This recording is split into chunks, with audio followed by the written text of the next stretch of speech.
Welcome to Ghoulish Gab, always spooky, always under 7 minutes. Today we are talking about good for her horror movies. Kind of a newer term been used over the last, I don't know, 6, 7 years. Uh, Horror for women. yeah, yeah, horror for women.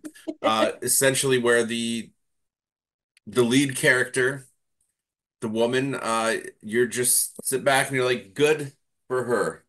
I don't Good know how else for to her. describe it. I think you've probably seen it used. Why don't you start us off with one of your favorite good for her movies? So this one I'm going to say is one of the best to come out in the last few years. Ready or Not. Uh Samara Weaving plays Grace, who marries into this wealthy family, and they're wealthy because of like board games.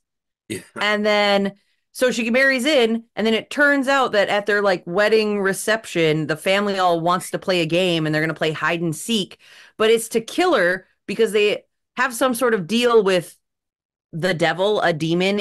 I think it's unnamed. They don't say what the deal is, but they have to sacrifice somebody in order to like maintain their fortune. And the ultimate good for her moment of the movie is she wins. After they don't kill her, uh, and they all die, and the house is burning behind them, she's just sitting there in her wedding dress, coated in blood with her yellow chucks on, smoking a cigarette. And I'm like, good for her.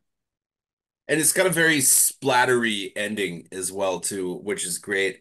And that was one I had on my list as well too. So this will be interesting to see how many of the same ones We've we've got picked.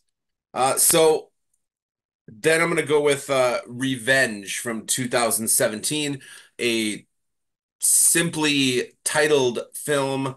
It gives you a great idea of what it's about, but three men go on a hunting trip, and one of them brings their mistress out, and of course things don't go well. She's not in a position where she's intended to make it back from the trip.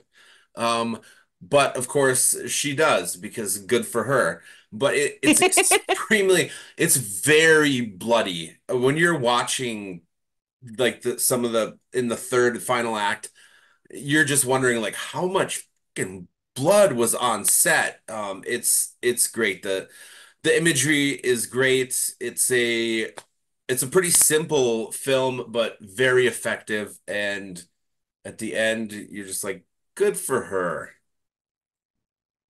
all right. I agree with that one. I concur. It wasn't on my list, but I concur. Um, I've got one that you maybe would be surprised by.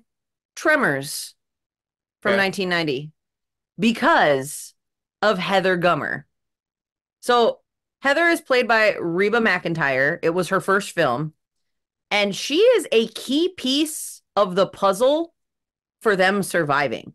She's important. Like she is the key to getting them out of Perfection alive when the graboids attack. She's just as proficient with weapons as her husband Bert is, but she's calmer and more level-headed and makes a lot of sense.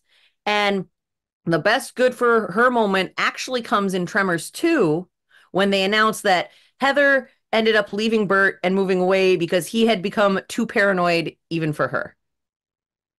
Good for her. Good for her. Get out of that toxic marriage, Heather. Good. That's not one I would have thought of right away with this category, so that's great. Let's go with Hard Candy from 2005. It's a pretty notorious film.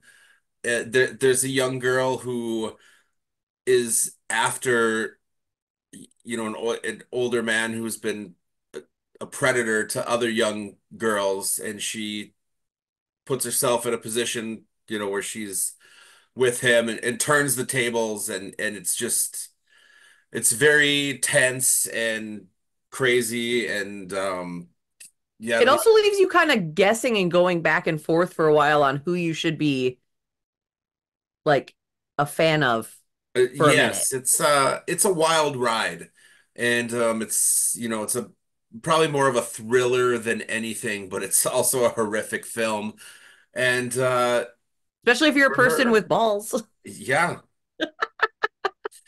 Exactly. Um, okay. Misery from 1990. Ooh, yeah. Because Annie Wilkes, played by the amazing Kathy Bates, is a literary fan, and she manages to kidnap her favorite author, Paul Sheldon, after he gets into a horrible car accident. She's his number one fan. She's going to take care of him. And while I do not condone kidnapping, when she discovers that Sheldon has killed off her favorite character, Misery, she convinces him to correct his error. And I think I speak for most book girlies when I say, good for her. Good for her. Good for her. Different ending. It's better. It's There's just certain authors I wish I could just lock in a room and say, fix it. But I would never. But good for her. good for her. I'm gonna go The Love Witch 2016, a movie I've watched 3 or 4 times already. I Uh, haven't watched this one yet. the First of all, the imagery and just the way the whole movie was shot is mesmerizing. It looks amazing. The lead character, played by actress Samantha Robinson, is a modern day witch who uses spells to for love, to make men fall in love with her, and of course it has consequences, but she deals with the consequences when she has to. And it's just she you know that so that lead actress is amazing in this movie. It looks good. It's just a it's a great freaking movie. I love it, and good for her.